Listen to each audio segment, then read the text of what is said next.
Olá, patriotas! Tudo bem? Hoje voltando com um bate-papo Brasil 200, Denis Salvo apresentando. Hoje com a nossa convidada aqui, Marina Helena. Tudo bem, Marina? Tudo bem, Denis? Tudo bem? Bom dia a todos. Não, bom dia não vai sair, né? Não tem problema. Bom dia, boa tarde, boa noite aqui, como diria o Luciano Pires. Tranquilo. Tudo bem, Marina? Obrigado por aceitar o convite, pra gente bater um papo aqui. Obrigada a você, Denis, pelo convite. É um prazer estar aqui com vocês. Legal, falar um pouquinho sobre política, né? Sobre política. Política. Sobre Brasil. Marina, eu queria que você falasse um pouquinho da tua formação, de onde você veio, para onde você foi no governo federal. Me dá uma introdução aí. Ih, tem chão aí. Tem chão? Então vamos lá, vamos começar assim. Bom, eu não sou de São Paulo, né? Eu nasci em Brasília, depois disso eu passei minha infância em São Luís do Maranhão, fiz graduação e mestrado em Brasília e vim para cá em 2004. Tá. E foi a cidade que eu escolhi para morar. E aqui eu construí a minha família. Eu sou casada há 12 anos, tenho uma filha linda de 6 anos. E aqui também eu construí minha carreira. Eu trabalhei por 14 anos no mercado financeiro, em diversas instituições. E nesse período o que eu mais estudei foram outros países, né? Eu estudei mais de uma dezena de países, até para comparar com o Brasil, porque a ideia era se era melhor investir no Brasil ou fora daqui, onde, né? Legal. E foi muito interessante, porque foi quando eu aprendi, não foi no meu curso de economia, né? Foi na prática, o milagre de liberdade econômica, né? Um milagre que é capaz de um país onde você tem liberdade de gerar valor para a sociedade, de ter uma ideia, né? Uhum. E conseguir com que, enfim, transformar a vida dos outros e assim gerar riqueza, né? Então eu vi isso acontecer e vi verdadeiros milagres, assim, né? A gente teve aí países que dobraram, triplicaram sua renda per capita em 2 décadas e a gente sempre ficando muito para trás. Então era aquela chata que dizia não investe no Brasil porque tem outras opções, isso aqui não tem chance de dar certo. Aí um dos lugares que eu trabalhei foi na Bozano com o Paulo Guedes.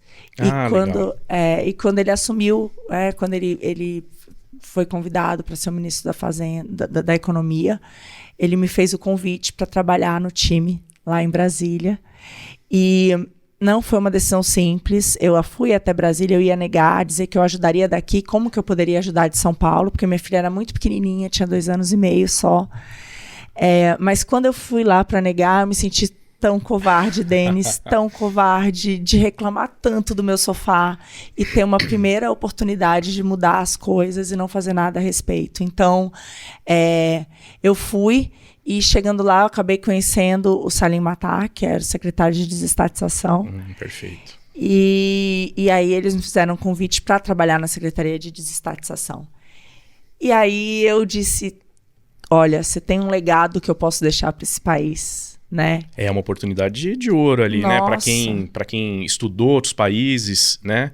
E quer trazer esses modelos para o Brasil, não tem coisa melhor do que ser convidada para trabalhar no governo, né? Federal. E foi isso. E a questão da desestatização me marcou muito, porque, cara, as empresas estatais foram os monstros, onde foi operacionalizado aquele pior, né, o pior modelo econômico que a gente já viveu na nossa história, que foi a nova matriz econômica, né, que jogou a gente na pior recessão, com uma taxa de desemprego altíssima, e foi tudo via estatais, né? Sim. Foi o BNDES seus campeões nacionais, foi o escândalo da Petrobras, foi o desmonte do setor elétrico com a Eletrobras.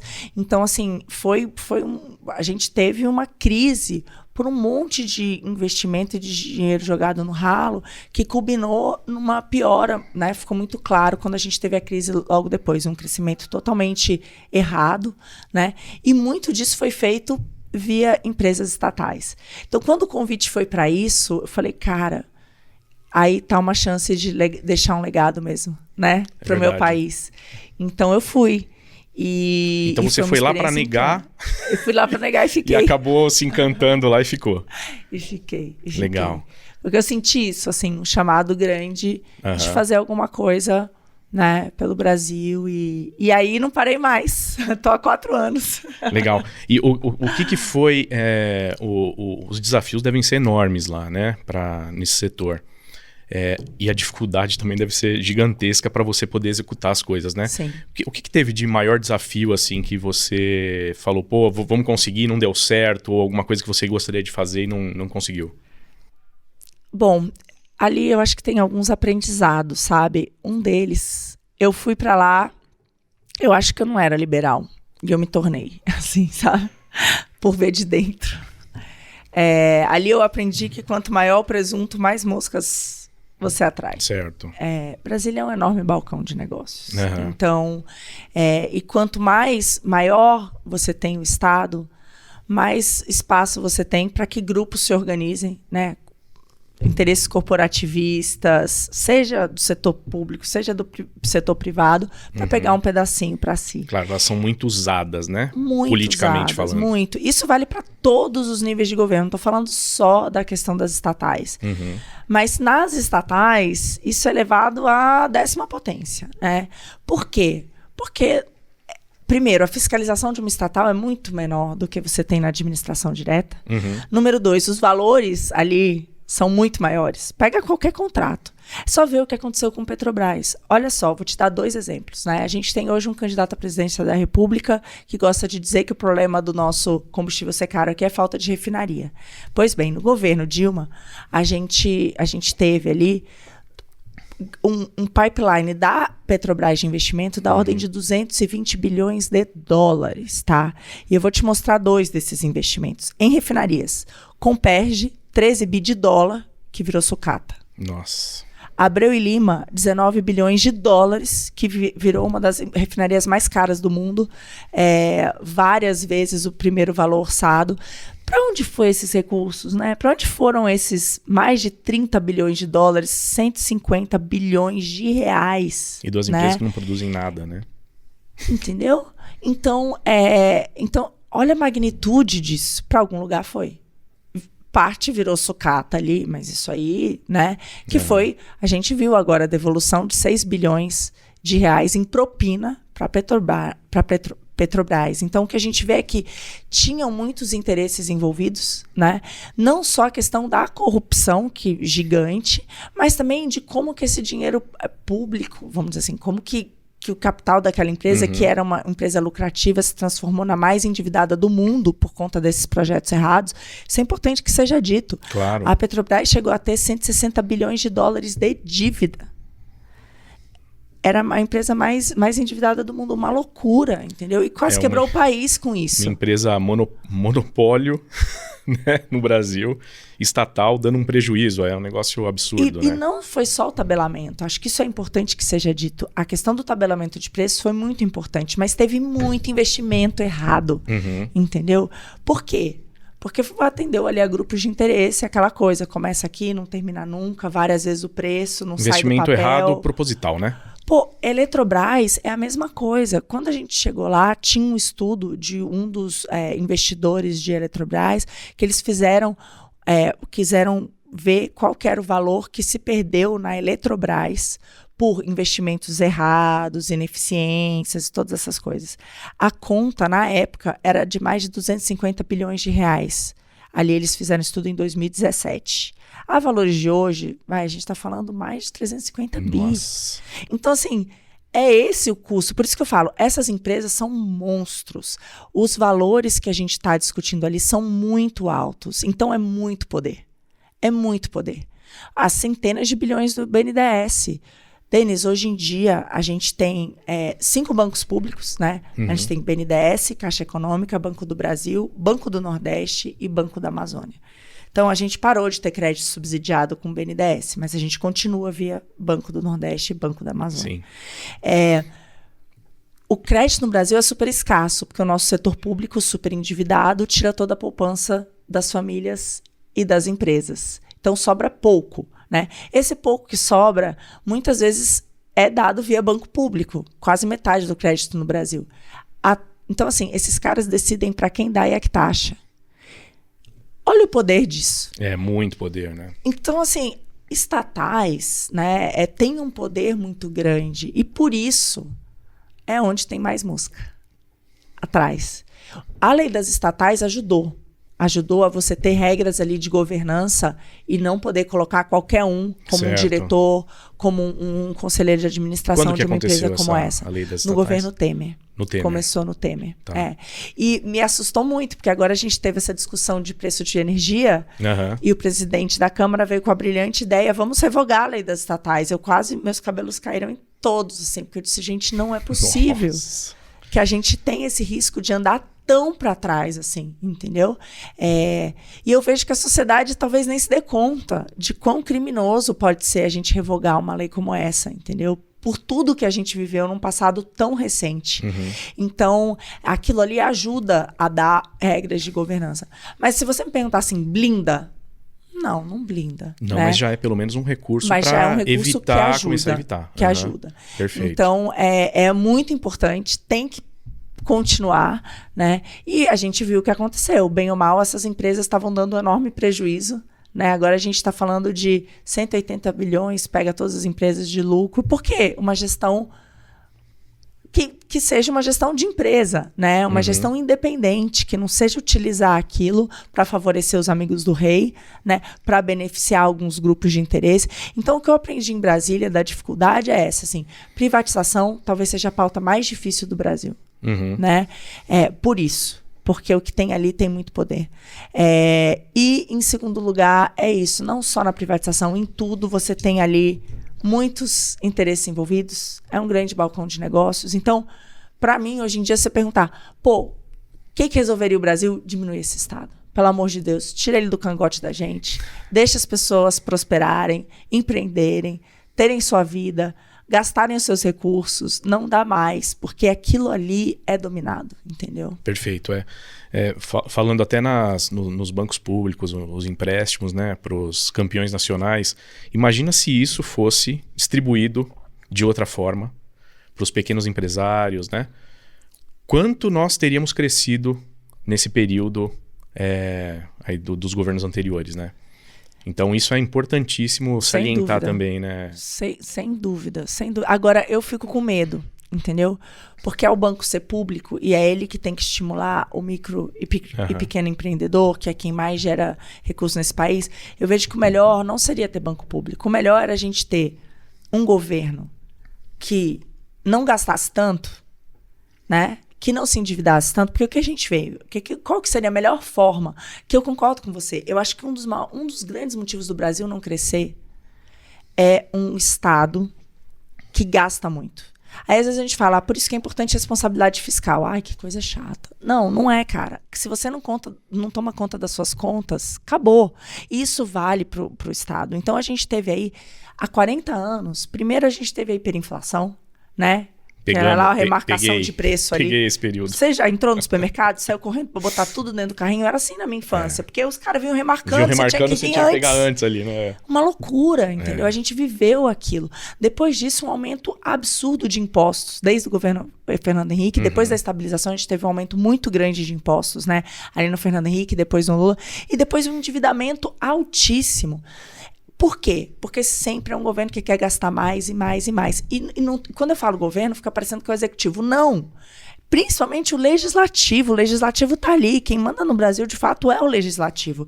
E você tem aquela ânsia por gasto. Então, antes diziam assim, o executivo tinha um poder de barganha com o legislativo. Legal. Ele chegava lá e dizia, eu tenho esse projeto aqui, vinha o legislativo, tinha um monte de projeto ruim, botavam tudo para dentro. E virou o que a gente virou. Hoje em dia, a gente gasta 40% do PIB.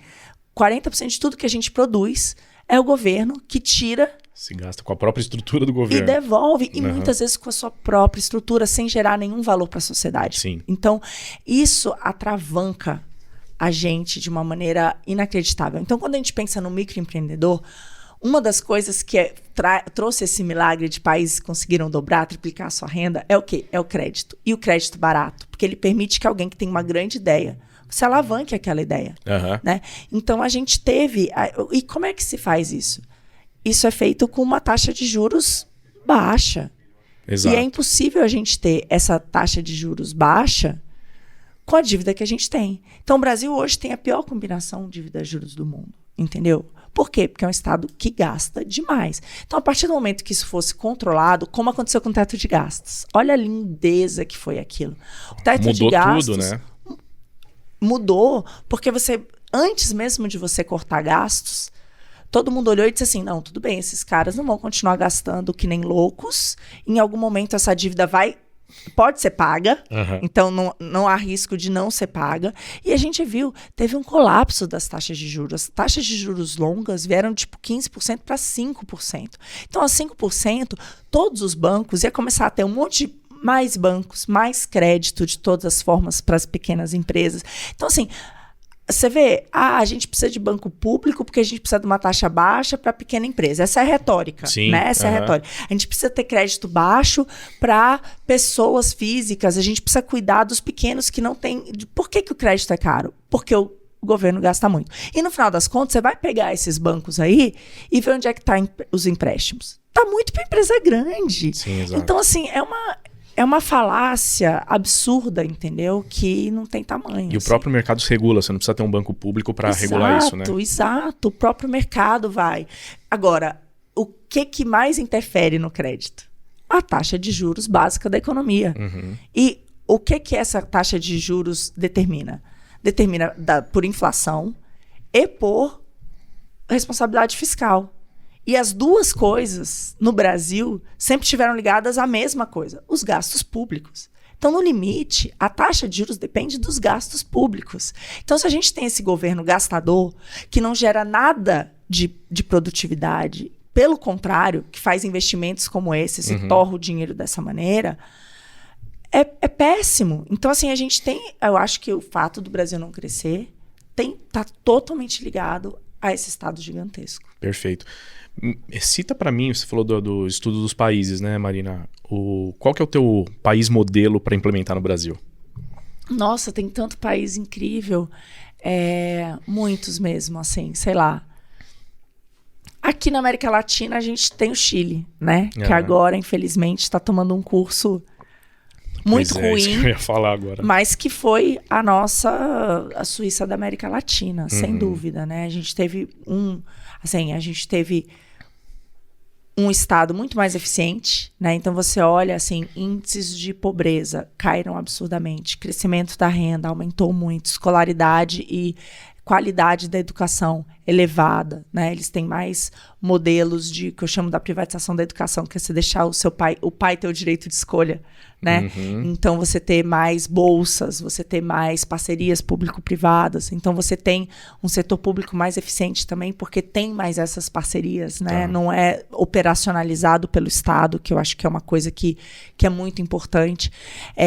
Até países como, por exemplo, os países nórdicos, né? Que todo mundo fala, estado de bem-estar social, mas vê como é que funciona de fato, né? Você não tem salário mínimo, você não tem as regras trabalhistas que a gente tem aqui, regras tributárias super fáceis, né? O Estado não está presente nos setores da economia como está aqui. Então, você vê, é liberdade econômica, né? Nossa, você falou regras tributárias simples, é o que a gente menos tem no Brasil, né? É um absurdo. O que a gente menos tem no Brasil. Então, assim, em comum é esse conjunto de regras o que eles têm em comum, né? Segurança jurídica, que a gente não tem. A gente tem o judiciário mais caro do mundo, 1,3% do PIB, não tem paralelo. Estados Unidos a gente está falando de, sei lá, 0,20, 0,30, outros países. A gente é tipo 3, 4 vezes, entendeu? E uma insegurança jurídica. É uma máquina de insegurança jurídica. Por quê? Porque a gente tem lei demais e porque a gente tem interpretações dela demais. Então, um juiz toma uma decisão, o outro juiz toma outro. No mesmo caso. Não tem precedente, entendeu? Não tem nenhum tipo... Isso é justiça? Isso não é justiça. Então, quando a gente pega os rankings de segurança jurídica e rankings que olham o judiciário, a gente está sempre entre os últimos países. Então, a gente tem, um judiciário que é caro e não funciona, né? Aí a gente pensa em segurança jurídica, não tem. Aí a gente vai pensar em responsabilidade fiscal, que eu acabei de falar, também não tem. É a nossa pior nota, né? Facilidade de empreender. Com esse tanto de burocracia e com o manicômio tributário que a gente tem, não tem. Ai, meu amigo, aí Regras trabalhistas. A gente acabou de fazer a primeira alteração, né, da lei trabalhista ali também no governo Temer. Desde 43, a nossa lei era da época do Vargas, entendeu? É um absurdo, né? O trabalho de vocês aqui, vocês devem estar alugados um estúdio. É o seu negócio. Qual que é o vínculo que você tem que ter? Que você não pode trabalhar no final de semana, 8 horas de... Gente, isso não existe mais na sociedade moderna em nenhum outro lugar do mundo. Exato. Aí a gente fez uma primeira alteração ruim, pequena e tardia, né? Ali no governo Temer. E agora a gente tem um candidato a presidente... Estão falando em revogar que isso. Que quer revogar. É um absurdo completo, né? Um absurdo completo. Você quer voltar para a década de 40, meu amigo? É isso que você está propondo para o brasileiro? Vamos voltar a 1940? Pelo amor de Deus. E essa instabilidade acaba não trazendo recursos, né, até estrangeiros. Eu lembro até de uma história de uma empresa inglesa, se eu não me engano. Ele abriu a empresa no Brasil, contratou, pagou tudo certinho, não conseguiu sobreviver, mandou o pessoal embora e tudo mais. E teve que pagar um monte de processo judicial que os funcionários ganharam, né? Ele falou, pô, mas eu paguei tudo certo, eu fiz tudo dentro da lei. Mas ainda perdeu na justiça um monte de coisa. Ele falou, pô, isso é impossível, não é para acontecer esse tipo de coisa, né? Mas acontece. Então, isso traz uma instabilidade muito grande de investimentos no Brasil também, né, Marina? Completamente. O investidor estrangeiro olha para cá e diz assim, primeiro, com esse governo desse jeito, com essa taxa alta e tudo isso, já fica de fato difícil empreender dentro do país. Então, isso já é um problema. Aí as nossas regras tributárias, que é o manicômio tributário, né? Que a gente teve 4 alterações de normas tributárias desde 88 por dia no Brasil. Nossa. Você pega aquele calhamaço, a gente não sabe se o sonho de valsa é um bombom ou um waffle. Né? Se o leite São de rosas diferentes é um desodorante produto, né? Ou um demaquilante. Barrinha de cereal. Barrinha de cereal. Com chocolate é uma coisa. Sem chocolate é outra. É um absurdo. Tipo, gente, biscoito de baunilha com gota de chocolate, biscoito de chocolate com gota de baunilha. Cara, nossa. Desculpa, biscoito, bolacha, é isso que a gente, né? Eu acho fantástico o modelo nos Estados Unidos, em alguns estados, óbvio, né?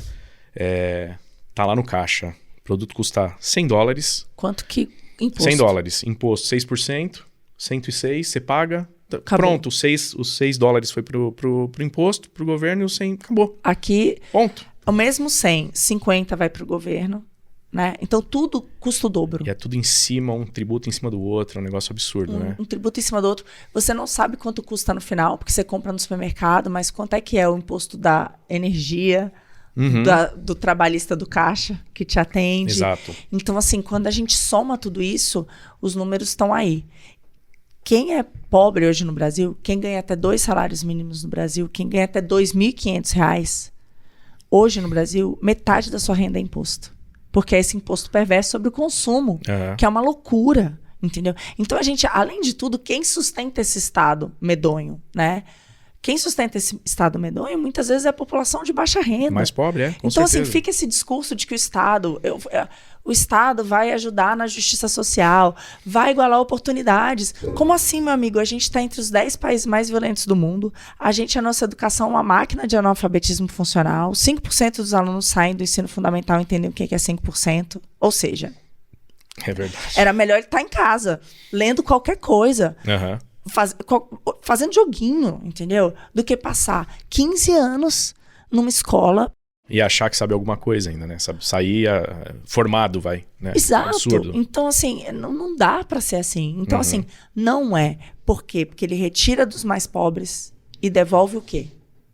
Devolve o quê? Devolve o privilégio pra uma casta. Exato, entendeu? Exato. Então, assim... Não faz nenhum sentido, é muito disfuncional, né? É verdade. Voltando nas estatais, que eu tenho uma curiosidade aqui, Marina. Qual que você acha que é a mais absurda que... Quantas tem? Você tem esse número, não? Eu não consigo dizer quantas que a gente tem no Brasil. Mas é mais de 700, se eu não me engano. Não, quando a gente foi lá, a gente descobriu participações majoritárias e minoritárias, porque para ser uma estatal, você tem que ter mais de 50% das ações ordinárias. Tem que ter o controle, né? Porque isso diz que você vai ter a maior parte dos conselheiros de administração. Então, você tem um controle da empresa. Essas 700, elas incluem participações minoritárias. Tá. Então, por exemplo, um banco, como o Banco do Brasil, se ele tem uma participação numa empresa de seguro lá fora, então a Caixa... Entra nesse número. Então, quando a gente pegou 700, era tudo isso. É óbvio que a gente teve um processo muito grande de desinvestimentos dessas empresas e muita coisa foi vendida e privatizada. Então, hoje o número está muito menor do que esse, né? Sem dúvida. O que é muito bom, né? Agora, tem um monte de coisa maluca. Por exemplo, do governo federal, a empresa do chip do boi. A gente tem a EPL do trem-bala. Cadê? Tem algum trem-bala no Brasil? Do trem-bala, criado no governo... Dilma, exato. Então, cadê o nosso trem-bala? Então, a gente tem essas monstros. Mas tá lá, estatal tá lá. Uma outra, a empresa garantidora, a BGF, né? Então, lembra quando abriram a caixa preta do BNDES, que disseram que não tinha nada? Por quê? Porque, teoricamente, os empréstimos lá que foram dados para os países malucos lá, Cuba, né, Argentina, Venezuela, aquelas coisas todas, tinham seguro. Tinha um seguro. Qual seguro? O seguro que a gente paga via nossos impostos. Nossa. Entendeu? Porque a BGF deu lá uma carta de seguro com os nossos impostos. Porque essa empresa, gente, tinha ali, eu cheguei a ver, tinha um negócio da Argentina dizendo que tinha o mesmo risco de crédito que os Estados Unidos. Nossa. Ou seja, é uma empresa né? seguradora com os nossos recursos que emite um parecer como esse. Empresta aí, BNDES. Que não vai ter custo, entendeu? E acabou se transformando no que a gente viu, que foram bilhões de dólares de perda dos nossos impostos lá no fundo de seguro por conta de um parecer como esse, né? Então, essas são inúmeras, muito bizarras, né? Agora, isso só a nível federal. A gente tem uma fábrica de camisinha no Acre. Pois é, eu li sobre isso também. A gente tem um hotel em Santa Catarina. Então, assim, a gente tem super necessário, né? Super necessário. Então, assim, é uma loucura. E um estado que tem essas coisas e que precisa focar nisso, quer dizer, ele não... Aquilo ali é cabide de emprego para atender interesses, né? Vamos combinar. Ponto. Mas, assim, fora isso... Olha a falta de foco, gente. Pô, parece que a gente tem segurança jurídica, que deveria ser a primeira coisa que um Estado deveria proporcionar. Sim. Parece que a gente tem justiça nesse país, né? Parece que a gente tem segurança nesse país. Parece que a gente tem educação nesse país. Não, a gente não tem nada disso. Para que você vai fazer camisinha? Me explica, né? Então, assim, é muita falta de juízo. Marina, qual que é a sua opinião em relação à mudança? Qual que é a mudança necessária no Brasil? Por onde começar? Porque assim, a gente sabe que nós vimos agora com esse governo, que você participou, que é muito complicado, você depende de vários fatores para conseguir fazer algo, né, de concreto. Sim. O que você acha que tem que começar a mudar no Brasil para começar essa mudança real que todo mundo espera há muitos anos, né? Eu ouço desde pequeno que o Brasil é o país do futuro. Só que esse futuro parece que nunca chega, né? Começa a decolar e para, começa a decolar e para. É um negócio absurdo, dá até nervoso, né? Você fala, pô, nunca o Brasil vai sair disso. Qual que é a tua opinião sobre isso? Qual que é o passe de mágica? Exato, Então, o que eu aprendi lá é que é o seguinte, e é o que me trouxe onde eu estou hoje. Quem realmente manda no Brasil é o Congresso. A gente tem um parlamentarismo no Brasil da pior tipo, que é aquele em que o Congresso não fica com ônus. As pessoas não sabem que é ele que manda. Então, tudo que dá errado, a gente culpa o executivo. Perfeito. Em qualquer nível de governo. Então, assim, deu errado, é o presidente. É o presidente. Sabe? Quando não, é o governador ou o prefeito. Mas, assim, ninguém se dá conta do papel do legislativo, que é incrível. Ele que fez todas as leis. Hoje, 95% de um orçamento, quando um presidente assume, 95% já está destinado por essas leis feitas pelo Congresso. E ele vai lá ainda e aprova exatamente onde é que vai cada... Fora isso, 5% que restam, 1/4 hoje é emenda parlamentar. Então, além de tudo, que é uma coisa maluca, em nenhum outro lugar do mundo existe isso, nem em regimes parlamentaristas, Denis, do deputado ir lá e alocar um recurso. Pois é. Entendeu? Nessa magnitude como é aqui, 36 bilhões de reais, não tem paralelo, entendeu? Então, esses caras que conseguiram via emendas, via fundão, né? Tá ali para sempre, virou o maior negócio no Brasil hoje é ter um partido e ter deputados. Esse virou o maior negócio do Brasil, entendeu? Então tem um poder inacreditável. Fora isso, é o freio do judiciário, né? Tá. Então, todas essas barbaridades que a gente está vendo de um ativismo político do judiciário que a gente tem assistido, tem como mudar? Isso tem. Basta que os senadores deem um freio nisso. Porque, afinal de contas, nenhum juiz foi eleito. Mas os senadores da República foram. E cadê eles? Cadê? Cadê eles dizendo que isso é um absurdo? Cadê os nossos congressistas dizendo que isso é um absurdo? Eles podem aprovar uma reforma do judiciário. Eles têm a faca e o queijo. Eles têm. É fácil. Vamos botar ordem nesse judiciário. Que história é essa de um cara que não foi eleito por voto popular poder ficar até se aposentar e tomar as decisões? Um cara sozinho e contra decisões de vários colegiados. Cadê a vontade? Ou seja, o legislativo pode colocar esse freio, entendeu? O legislativo é onde tudo isso que a gente falou, a reforma tributária, reforma administrativa, reforma política, tudo que a gente precisa depende do legislativo. Então, se você tivesse que me perguntar o que eu mudaria, primeiro, eu conscientizaria a população de que o foco tem que ser esse, né? E as pessoas não têm a menor ideia. A pessoa briga com a família, briga no emprego, briga com a esposa e o marido por quem vai ser o presidente da República. No dia 2, ele vai ser refém do Congresso. Ninguém fala sobre deputados. Não, porque ninguém se Senado, interessa. É então, verdade. assim, eu acho que na hora que a população entender isso, ela vai passar a cobrar. E aí, essa é a grande diferença.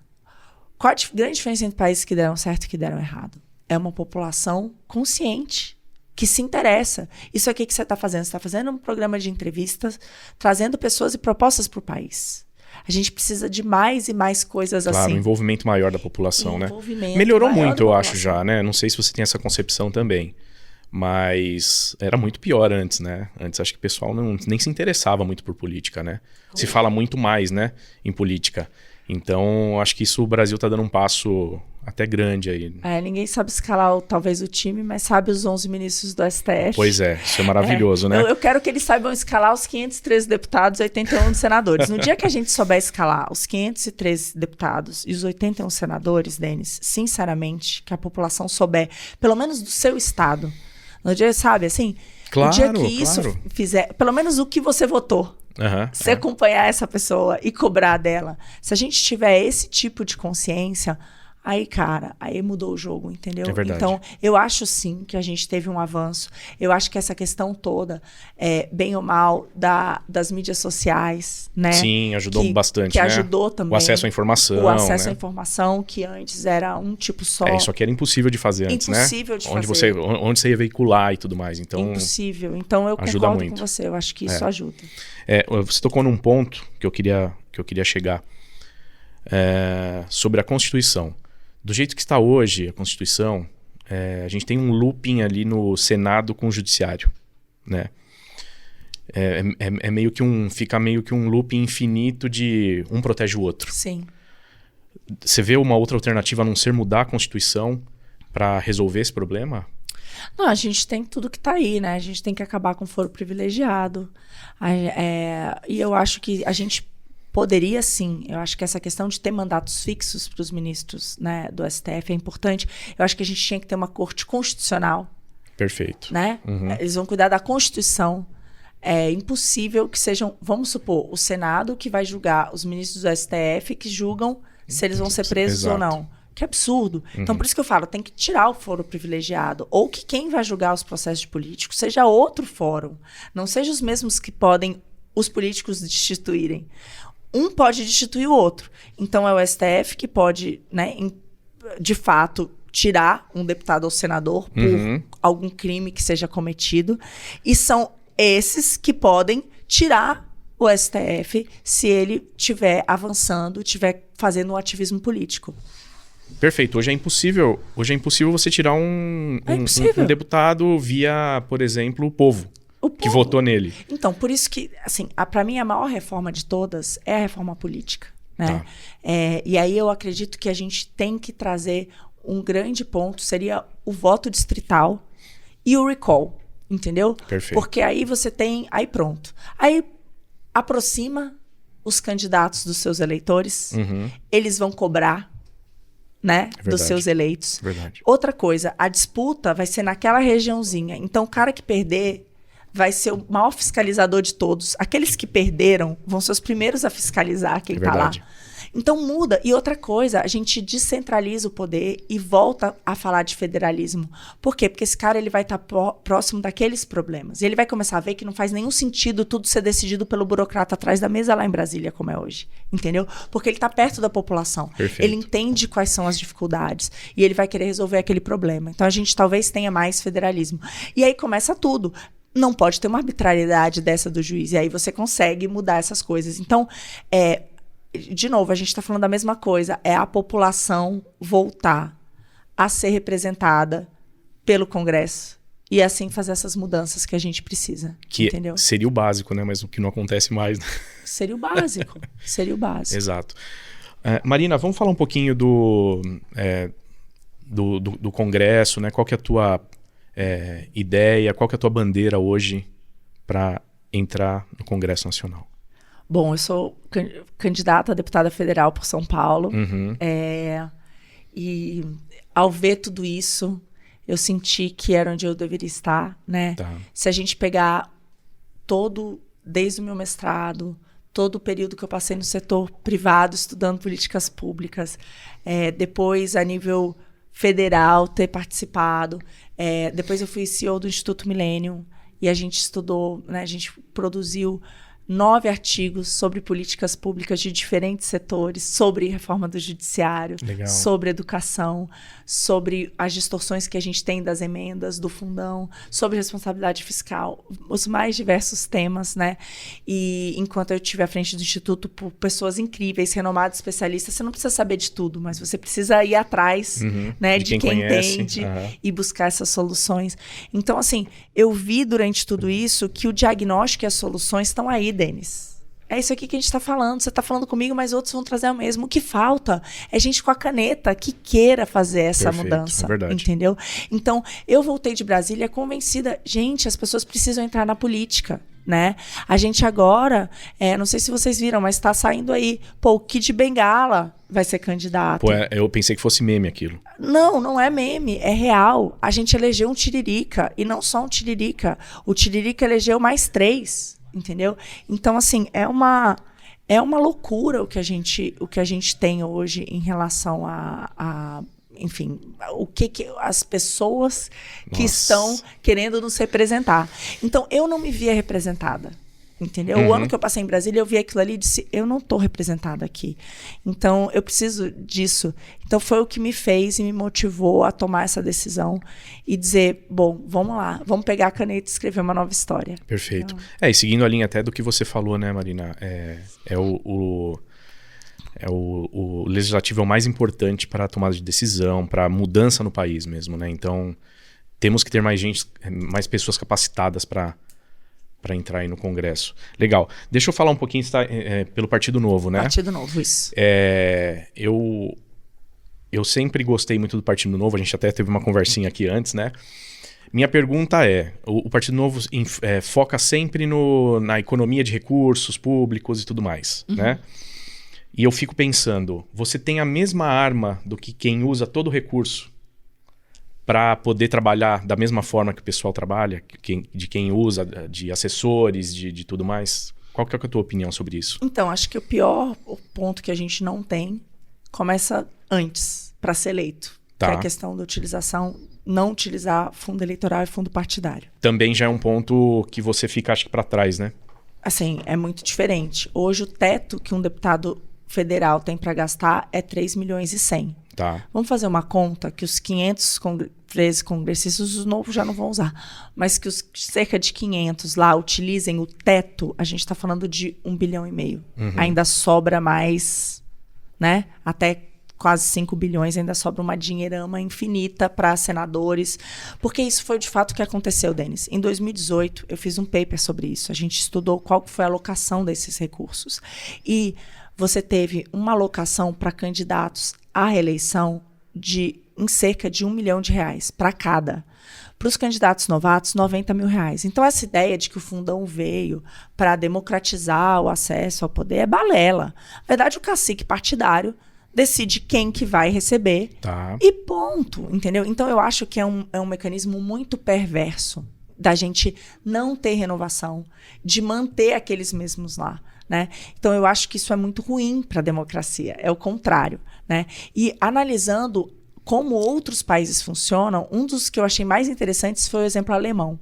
Na Alemanha, quanto mais filiados um partido tem, quanto mais pessoas físicas que doam e pessoas jurídicas, né, mais financiamento público aquele partido tem. Por qual é a lógica? A lógica é, se as minhas ideias de país têm essa aderência e essa representatividade da sociedade a ponto de ter pessoas que são filiadas, a ponto de pessoas que doam, a ponto de representatividade de fato daquelas ideias, é como se o setor público viesse e desse um impulso. Tem uma lógica. Tem uma lógica. Então, que não existe no Brasil. Aqui é o completo oposto, né? Então, vira isso, os caras ficam sambando de partido para onde tem mais dinheiro, né? Antes das eleições. Não tem nenhum tipo de representatividade. A gente tem mais de 30 ideologias, a gente tem mais de 30 partidos, mas não tem mais de 30 ideologias, vamos combinar. Verdade. Então, é uma loucura. A gente desvirtuou completamente o sistema. Então, aí o Novo não usa, então é óbvio, eu começo do zero, enquanto muitos dos meus, de quem vai competir comigo, vai começar com 3 milhões. Mas como é que a gente muda isso? Vendendo o nosso projeto. Então, eu vou gastar muito menos do que isso, mas hoje eu tenho uma das maiores vaquinhas em São Paulo, né? Eu já tenho mais de R$90 mil doados por mais de 900 pessoas que compraram o meu projeto. Fora isso, eu fui conseguir financiamento de outras pessoas que compartilham do meu ideal de país. Certo. Então, eu vou gastar menos do que isso, com muito mais eficiência. Tenho certeza que vai dar certo, mas eu preciso explicar o que eu quero fazer. Eu preciso estar sem voz aqui, né? Uhum. Porque eu não paro de explicar o que eu quero fazer para todo mundo que tem interesse. Então, com isso, você vende a ideia. Com isso, você vende, de fato, qual é o nosso projeto de país? Qual o nosso sonho de país? Você está aderente com o meu? Então, legal. Então, me apoia. Então, me ajuda. E aí, você consegue voluntários. E aí, você consegue as pessoas distribuindo. E aí, via redes sociais, você consegue alcançar e furar bolhas. E aí, são as pessoas que vão compartilhar os seus conteúdos. Então, o Novo faz de uma maneira diferente. Uhum. A gente depende muito mais que as pessoas comprem o nosso projeto do que em outros lugares. Mas eu acredito que isso deveria ser o que acontece no geral. Se a gente realmente tivesse com todos os partidos agindo assim, seria outro Brasil. Porque, o cara vai ter que vender o projeto dele para você, isso com entendeu? Certeza, com Não certeza. vai comprar o voto. Uhum. Né? O que a gente tem hoje. Hoje o cara chega lá, como acontece muitas vezes com um candidato qualquer. Vem trabalhar para mim pelo seu número de contatos e manda aí o meu material e compra aquilo. Entendeu? Que é uma loucura, né? Então, eu acho que é um mecanismo muito perverso que distorce o sistema. Então, eu acho que o Novo não utilizar tem um problema, porque alguns argumentam, vocês deviam utilizar, aumentar a bancada e lutarem contra. É uma forma de pensar. É uma forma de pensar. Sim. Acho que é esse ponto que eu até queria expor, porque você acaba não utilizando, não elege ninguém e meio que você fica meio morto ali também, né? Como partido. Então, e como... eu não sei se não elege ninguém, porque em 2018 a gente teve a primeira eleição. Exagerei aqui também. Né? Foram 8 deputados federais sim. E o governador de Minas Gerais. Uhum. O Zema, que deve ser reeleito agora, né? Tá fazendo um mandato incrível. Eu ouso dizer que é o melhor governador do país mesmo, assim, tem 70% de aprovação, a gente vai ver nas urnas, Sim, né? eu gosto bastante do Zema. A gente vê no final das contas, no final do mandato. A gente tem um prefeito, que é o prefeito de Joinville, que é a melhor cidade para se morar no Brasil, que tem 88% de aprovação, que está fazendo um trabalho inacreditável. Então, essa coisa de que, não elege, não. Eu acho que a gente tem chance, sim, de dobrar a bancada nessas eleições. E eu vejo que onde deram essa oportunidade da gente mostrar o nosso trabalho, tem sido feitos, sabe? A população está muito feliz. Então, os 8 da Câmara, eu não tenho dúvida que é a melhor bancada do Congresso Nacional. Não tenho dúvida, né?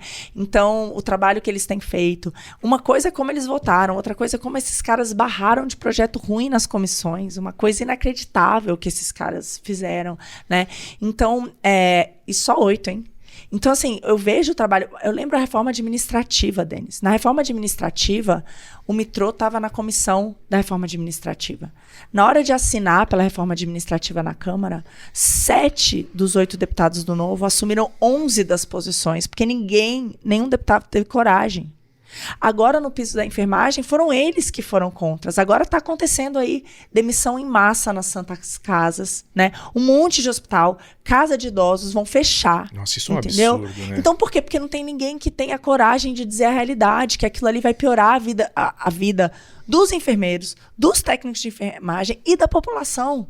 Então, assim, que ninguém sai ganhando com uma medida como aquela. Então, a gente tem poucas pessoas que têm a coragem de falar isso. Então, eu entendo que tem problemas, né? Tem problemas, a gente teve problemas. Eu acho que o partido é novo ainda e a gente está aprendendo com os erros. Mas eu ainda vejo, quando eu vejo de fato o que os mandatários têm feito. O que as pessoas que representam o partido hoje têm feito, o trabalho que elas têm feito, é muito diferenciado de todo o resto, entendeu? Então, eu prefiro continuar com esse trabalho de semear lideranças dessa forma e investir, né, o meu tempo e das pessoas que me apoiam nisso. Legal, legal. Marina, falamos da Constituição aqui.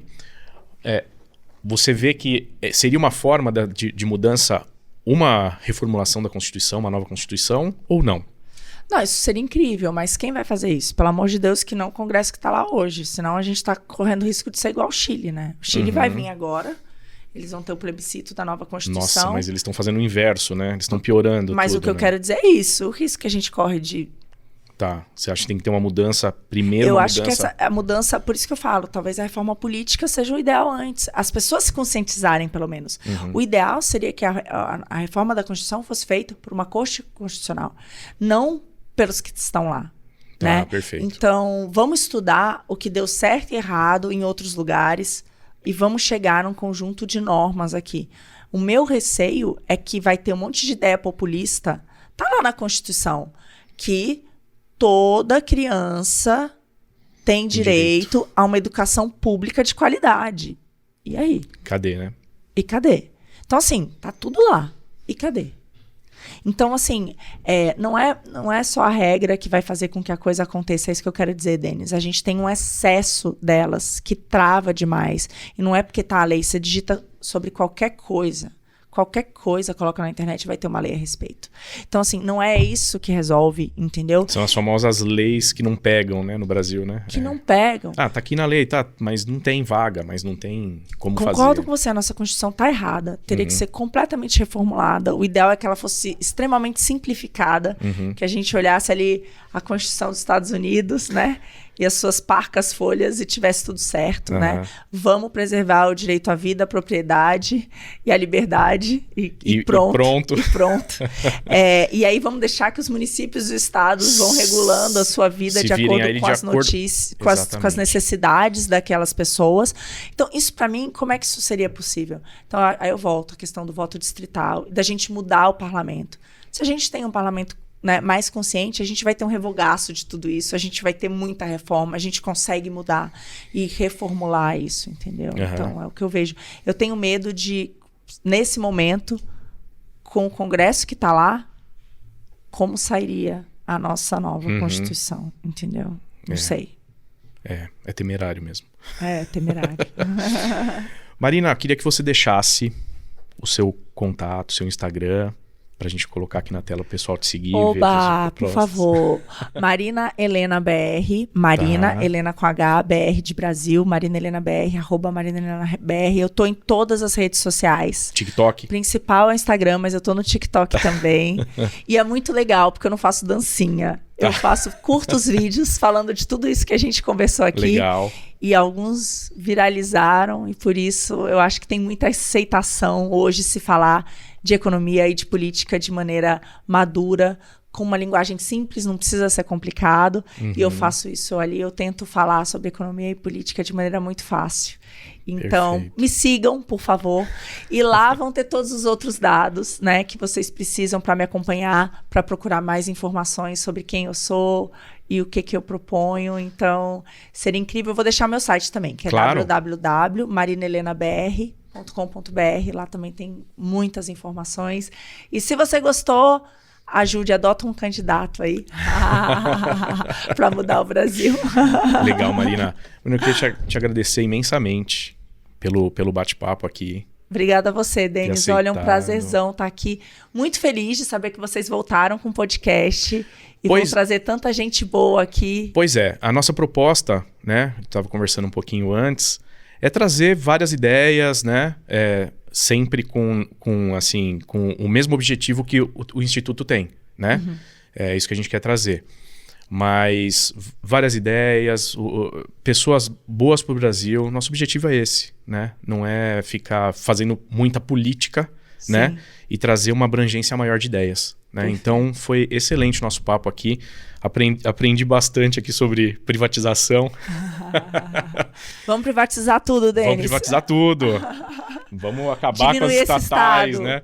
O meu lema é menos impostos para melhorar a sua vida. E é isso. Perfeito. Isso a gente vê o Estado como uma maneira inteira. Uhum. E quando a gente se der conta disso, que se você tiver o seu dinheiro no seu bolso, você vai saber utilizá-lo muito melhor do que o Estado. Quando a gente tiver essa consciência, pronto.